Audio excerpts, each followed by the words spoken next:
My brothers and sisters, like I say, when you make a dua for your children, it will be a means of their goodness, inshallah. So don't use the supplication you have to destroy your kids. Rather use it to build them.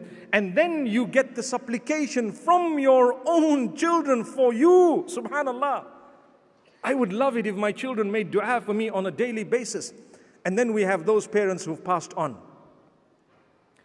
If you have a mother or a father who's passed away, number one, I want to give you some good news. For those of you who are orphans or who grew up as orphans, I want to tell you the chances of Allah loving you are greater than those who are not orphans, based on the fact that the most beloved unto Allah himself was an orphan.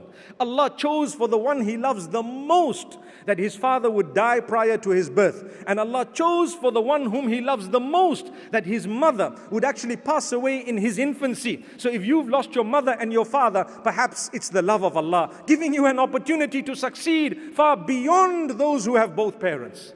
Subhanallah. Subhanallah. You thought of that? And thereafter, as you grow, subhanallah, as you grow and you see, perhaps you may have lost your parents, like I say, it is your duty to pray for them. The most powerful gift you can give a deceased parent is the simplest thing, not complicated.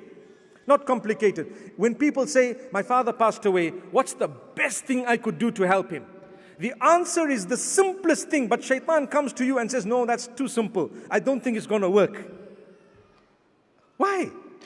If I were to ask you, what do you think is the best thing that would help your father or your mother who's passed away?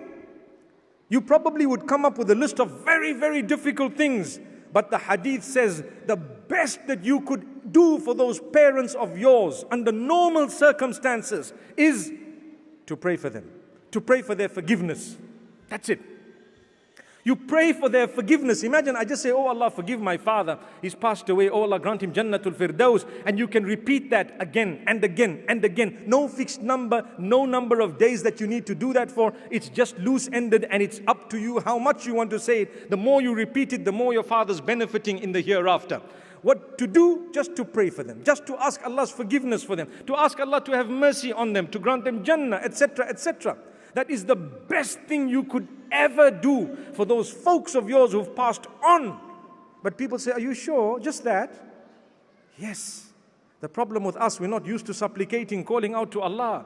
Allah makes it simple for us. The easiest thing is the most beneficial thing. But we want to think of complicated things. I remember a certain brother tell me, I heard that there's a certain type of grass in Brazil. If I were to get it and put it on my father's grave, perhaps Allah will give him Jannah. I said, my brother, you'd rather have taken him and put him in Brazil if that was true.